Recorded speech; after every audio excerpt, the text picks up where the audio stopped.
A jurista Janaína Pascoal, pelas redes sociais, apresentou uma análise da dissertação de mestrado do desembargador Cássio Nunes Marques, indicado por Bolsonaro para o Supremo Tribunal Federal, e apontou que Marques defendeu que o judiciário pode ser utilizado contra a maioria conservadora.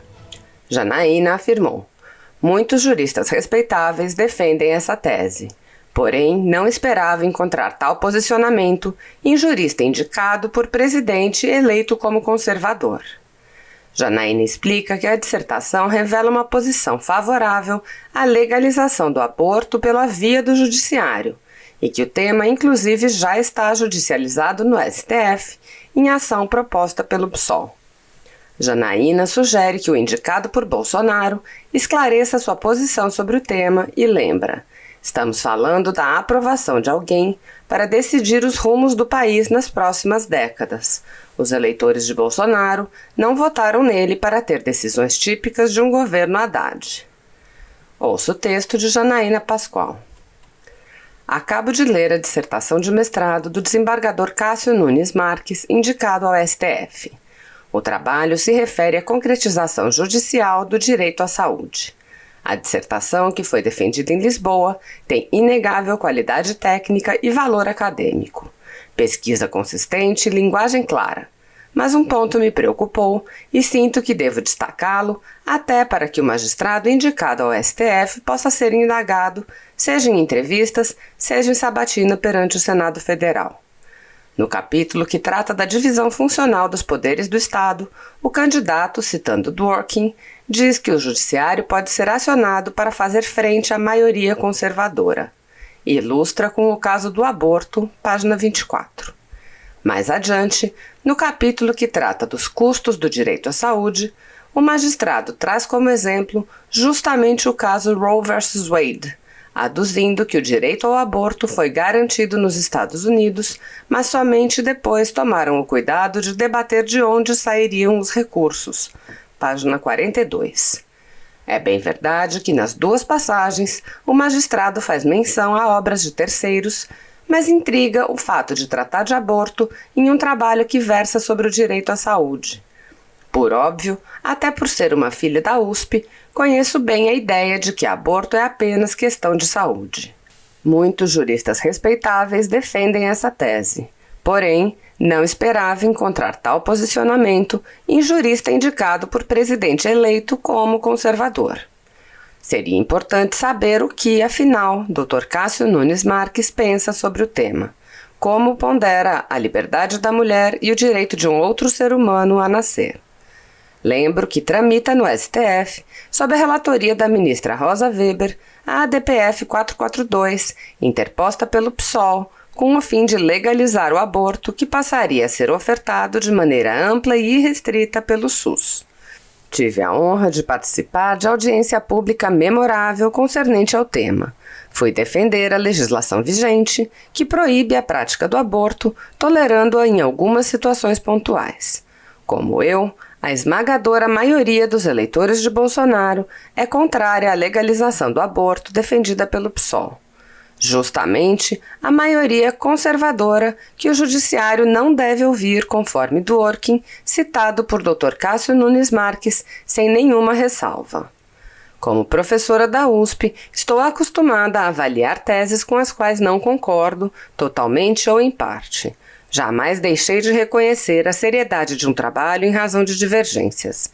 Reitero, por conseguinte, que o mestrado em apreço tem qualidade de doutoramento.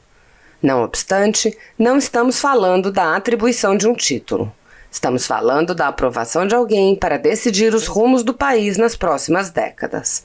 Os eleitores de Bolsonaro não votaram nele para ter decisões típicas de um governo Haddad. O direito à vida ou o direito a nascer foi um dos pilares que elegeu Bolsonaro. Temos o direito de saber o que o indicado ao STF pensa sobre o tema. O problema é o seguinte, o que é crime para a direita não é crime para a esquerda. Então, assim, eles estão investigando lá no Supremo e querem investigar aqui também parlamentares que contrataram empresas para alimentar seus sites, e nesses sites e também nas páginas dos donos dessas empresas, haveria convocações para atos pró-Bolsonaro. E eles estão dizendo que isso aí é financiamento, né, desvio de verba pública. Só que é o seguinte, eu levantei que PSOL e PT também contratam empresas, que também têm páginas, e que convocam para esses atos de antifas aí. Eu não estou entrando no mérito que ato é bom, que ato é ruim, porque eu acho que ato é democrático. Né? Agora, se é crime para os parlamentares da direita, teria que ser crime para os da esquerda. Eu defendo que não é crime para nenhum lado. Mas não é correto ser crime para um lado e não ser crime para o outro. Ah, porque Bolsonaro ganhou com base em fake news. Ninguém consegue me apresentar qual foi a fake news. Estou com um texto aqui na bolsa de uma pesquisadora estrangeira que fala que houve fake news na eleição brasileira de 2018. Sabe qual é o exemplo que ela dá? Um vídeo que rodou na eleição dizendo que a facada era falsa.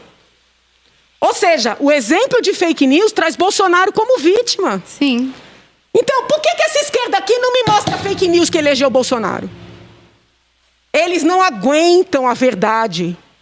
A verdade é que o povo não suporta a hipocrisia deles. Entendeu? O povo não suporta quem defende negro só quando o negro concorda. Não suporta quem defende mulher e gay só quando mulher e gay concordam. O povo não é trouxa. Entendeu? Então essa esquerda fez o povo de trouxa por muitos anos. Aí nós elegemos a direita. Estou feliz com tudo que está acontecendo? Não estou. Tenho críticas um monte. Nunca deixo de fazer. Agora, desculpa, a eleição de Bolsonaro foi real. Foi a demonstração que nós não suportamos a hipocrisia deles. Eles têm que... Ou eles enfrentam essa verdade, ou eles vão continuar com esse teatro dessa tal fake news que elegeu a direita. A direita é uma realidade. Uma realidade na Hungria, uma realidade nos Estados Unidos, uma realidade no Brasil. É a prova do fracasso deles. É isso que eles não aguentam. Eu percebo que a atuação da senhora na CPI, ela traz uma credibilidade jurídica e também essa questão. Eu vi que a senhora perguntou, inclusive, eu não lembro para quem é que estava participando, mas o que configurava a fake news, né? Para que ficasse claro. Sim, porque veja bem, foi o que eu falei. Fazem um meme de mim com a imagem do Capitão Caverna, por causa do cabelo. Isso não é fake news. Eu raramente pentei o cabelo. Hoje foi um dia excepcional, que eu vim aqui ver você. Gente, desculpa, não é fake news. Pode ser uma grosseria, pode ser uma charge, pode ser uma brincadeira, pode ser qualquer coisa. Eu posso achar aquilo super engraçado, eu posso me ofender, porque também tem o sentimento da pessoa naquele dia. Mas não é fake news.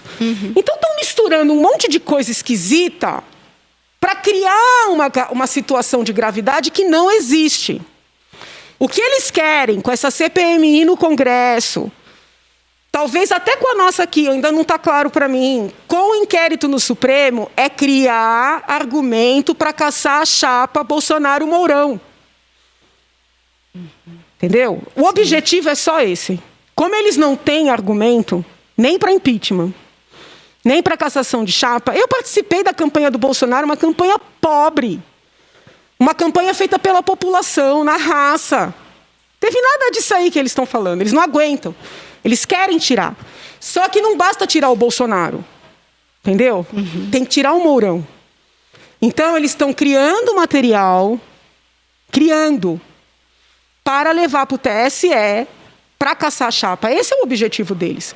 Desculpa. Existe um boato que pode até ser uma fake news também, mas ele é forte, no sentido de que um senhor chamado Luciano Ayan teria participado da confecção daquele material apresentado pela deputada Joyce, e de que ele teria, inclusive, visitado parlamentares para falar sobre essas tais fake news que seriam divulgadas pelos assessores do presidente. Esse senhor, o senhor tem conhecimento se ele participou de alguma coisa? Eu não posso te dizer. Não posso te dizer. Não pode porque não sabe ou porque é sigiloso? Porque é sigiloso. Ok, tudo bem. Não, tudo bem, deputado. E uma pergunta também, uma das sessões que me chamou muito a atenção, Excelência, que aí já não me lembro, acho que Vossa Excelência já não estava, mas gostaria de saber se tem conhecimento sobre algo a respeito. Foi uma sessão em que foi ouvida uma testemunha, eu vou falar o nome da testemunha aqui, pode ter algum equívoco, mas Hans River do Rio. Se eu não me engano, o nome dessa testemunha é Hans River do Rio. Esse senhor foi funcionário de uma empresa que teria sido contratada por políticos para fazer disparos em massa, ao que tudo indica, não declarados nas contas dos políticos que contrataram. Estou dizendo com base no que foi anunciado, eu não estou aqui fazendo afirmações, por favor. Este senhor foi arrolado pela esquerda, e talvez porque a esquerda apurou que ele processou a empresa que era sua empregadora. E quando indagado pelo deputado federal Rui Falcão, né, se o Bolsonaro havia contratado a empresa, esse senhor, uma pessoa simples, né, de maneira muito automática, respondeu assim: não, o senhor me contratou.